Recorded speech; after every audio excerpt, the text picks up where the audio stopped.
So what do you base on to even consider them as assets or even collect rent from them? Switch on. Chair, through Executive Secretary, these assets we are talking of the gazetted properties, they have been there since the Asians left as a list. Now, we could not have their values. Reason, we are not managing them like collecting rent. That's why we could not have their values. Their lists with, yes. Some or all. So Are the ones which are in the Gazette. Yes, I'm also talking about the ones in the Gazette. Yes, sir. Do they have values? They don't have values. So how do you dispose them? What do you base on? In the first place, have you disposed of, sir? Yes. And the CEO, I think, is having the law with him there, which he was telling us that it is actually instructive. In that law, CEO, maybe take us through section 13, and we see what the law instructs you to do, to what extent you should manage. By sale. Where the minister makes an order that a property or business be retained by government or be disposed of in any other manner other than by sale, the retention or disposal shall be made in accordance with such directions as the minister may in writing under his or her hand issue in any particular case. 2. Where property or business is retained or disposed under this regulation, the minister shall under his or her hand issue a recipient of the property a certificate in the form of set out in the second schedule to these regulations. Yeah, so we are saying that you have a mandate to dispose, isn't it? Yes, Chair. How do you do that when you do not have values of those properties? Honorable Chair, other than these properties where we have not dealt, but those properties where we have dealt in, there is a set procedure. We have a board of valuers who value the properties, and actually the minister can dispose of through competitive bidding or under private treaty. Issue a repossession certificate. So all government can decide to retain the property. They may have two members on this issue. Of Mr. Semakura. He started by saying it is not him in charge. I realized that there is a very big problem. For example, he says the minister can donate. And that's the law. I want a list of how many properties have been donated by the minister and to who. Two, because we have put announcements that people can come and claim. Then people will claim, they will go to court. After all, so how do you prove that this is a rightful claimant? That somebody properties. So many claimants have come out screaming you have gazetted which was wrong. Even by mere gazetting that this property is yours, I can take it to court that you have damaged my name. And you pay me because you have your allowance set aside. And this is what he's talking about ghosting. I don't know, according to those claimants you have, how many have gone to court and how many from the period of last financial year up to now you have settled. A bit simpler and more factual. Did you, are you aware COSASE went to, it was an oversight function to Canada and London? It was part. Are you aware that some people claimed that the powers of attorney that you were using to give out properties were not theirs? A case in point, Kadabo in Canada, you gave out properties to Rajin Taylor, and over 36 properties were told that you redeem and bring back. In the same, you were told to caveat all custodian board properties. It also concerns me. Do you know plot 14 on South Street? Current, is it Wilson? Is it Benchwanka? Do you know that plot? Okay. Plot was redeemed at that time. So are you done with your questions, Sebamala? But that was simple, yes or no. It was a yes or no question. Makula? Thank you, Honorable Chair and members. Start with the Honorable Mujushe. Actually, I may not have the entire list of properties where the board has donated, but offhand, there is a plot 1 Hoima Road. It was donated to Church of Uganda, Hoima. There is a property in Buwezu. They donated to Buwezu Town Council, local government. There is a property in Kasanda. It was donated to Kasanda District Local Government. There is a property in Katwe Kinyoro, in Kasese. It was donated to Kabanyoro. It was donated to an NGO. Actually, they are building here a school and a hospital. There is a property in Kakumiro, which was the burial ground for the Asians. It was donated to. You provide us with the list. Then I can also provide a record. Yeah, you provide us with the list.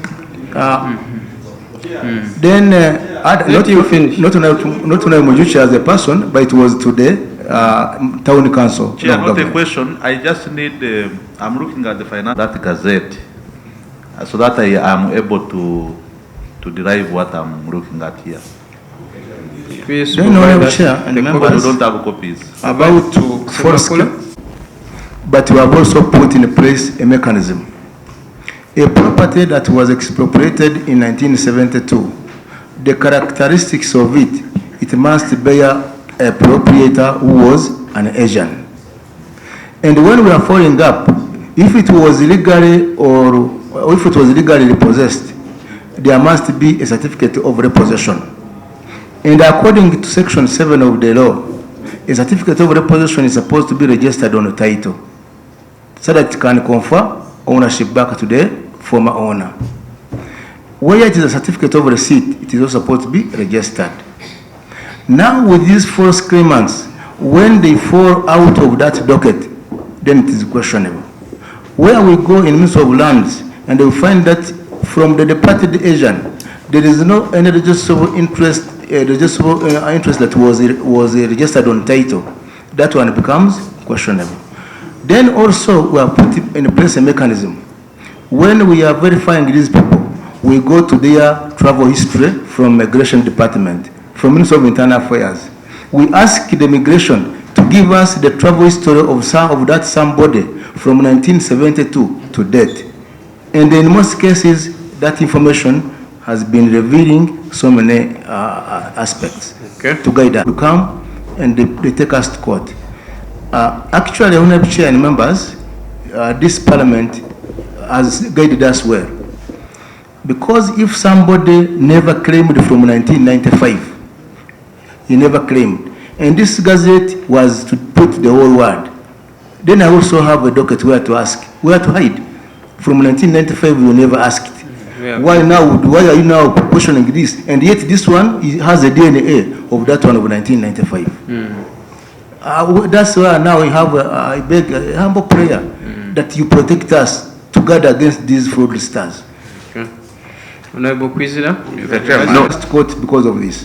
Because of no, my questions were clear. Mine was there are properties that had forged powers of attorney, and you were instructed to either caveat them or redeem them. Honorable Chair. On record, plot 14 was redeemed. Are you aware? Honorable Chair, I'm aware. Whereas So- I'm aware, as the honorable member is also aware, but I'm captied. I'm captied by law and the opinion of the Attorney General. Allow me read the Attorney General's opinion On the same. on the same. That is similar to the same. Please read it. Allow me, Honorable Chair, read On it the same. read Plot it 14. read it verbatim. It's fine. Honorable Chair, I beg to read. This is from Attorney General, Chambers, PO Box 7183, Kampala, Uganda, March 11th, 2022. The Honorable Minister of Finance, Planning and Economic Development, Kampala. Dear colleague, departed Asians expropriated properties. As a result of the debate that has taken place in the recent past, both within government and among others regarding the manner in which the captioned assets have been managed by the Concerned Board, and considering the numerous cases filed against the government in relation to the same matter, I have been directed by His Excellency the President to render this opinion to the government. 1. As you are aware, in August 2016, the Auditor General, in exercise of his statutory mandate, conducted 2 special audits on the operations of the departed Asian Property Concerned Board for a period 1st February 2011 to 31st March 2016 and 1st April 2016 to 31st March 2017. The 2 special audit reports were submitted to Parliament in accordance with Article 163, subsection 4 of the Constitution. Pursuant to Article 164, subsection 3 of the Constitution and the Rule 178A, B, C, and D of the Rules of Procedure of Parliament, 2017, the Parliamentary Committee on Public Accounts commissions statutory authorities and the operations of the DAPCB. Accordingly, the COSASE constituted a subcommittee to consider the 2 special audit reports and investigate the management of the properties.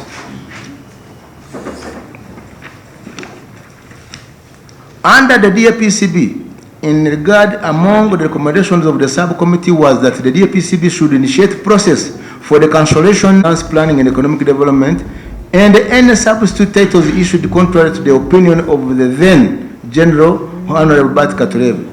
In his letter to the Minister of State, similar to those of the Auditor General, as contained in the 2 special audit reports mentioned above, the recommendation of the COSASE is legally untenable. This is in light of Section 9, subsection 1D of the Expropriated Properties Act, Cap 87, and they would only increase on the number of lawsuits likely to cause substantial financial loss to government. Section 9, subsection 1D of the Expropriated Properties Act gives the minister power to repossess for failure by the former owner to return to Uganda within 120 days. However, once the minister has issued a certificate of repossession, the minister has no power to cancel it. In Mohan Musisi Chiwanuka versus Asha Chand, in light of the existing case law, any person who is aggrieved by any decision made by the minister under the Act may within 30 days from the date of communication of the decision to him or her appeal to the High Court against the decision. Needless to say, the time to do this has expired for many of the cases in the report. Once a certificate of repossession, letter of repossession has been issued, the DAPCB has no mandate whatsoever to deal with such property. Number D, the Concerned Board Divestiture Committee does not have powers to repossess, manage, allocate any property that has been dealt with by the minister. Okay. Yeah. So let me have. Issued out a certificate of repossession based on force powers of attorney, the minister became functus official. And if the former owner has no claim, where do I derive the powers for me to claim? Mr. Chairman, So let me have Quizida. Mr. Chairman, it was parliamentary report. That's 1. 2, let us not go far by saying that the minister can issue the repossession in error. In error is in the process, not in the criminality. Because the honorable is talking about a criminal document. So if the minister, the foundation of the disposition has a bearing, a basis on criminality, that one does not cover That's what I you. wanted to say. It doesn't. It has been brought to your consent that this document is forged. Forged. That one does not cover. That is not in cover error. you. Secondly, Mr. Chairman, property and land in Uganda is owned by registration in accordance with the Land Act. So when you say that you own those properties, it should be by registration.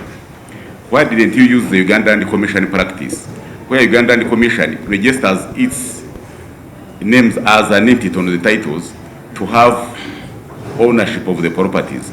Suppose someone is in the UK, is in exile, the land title is open, and he comes and transfers the title. What is the relationship between you and the title? Because there is nothing. So we should know that you are supposed to own property by registration. Chair, 36 plots, documents. Honorable Chair, that is the information I'm getting now. Okay. But after learning that there was a forged title and it was brought to their attention, Mr. Chairman, did they report? Certificate of repossession was issued In error. in error. Not error. This In time it is error. in criminality. There is error and illegally. And even if it is There is error and illegality. Criminality. This and is if it criminality. was Let's listen.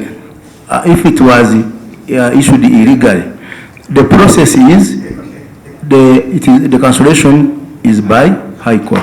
Could you throw more light about plot 14? Chair, lastly, just lastly. Okay.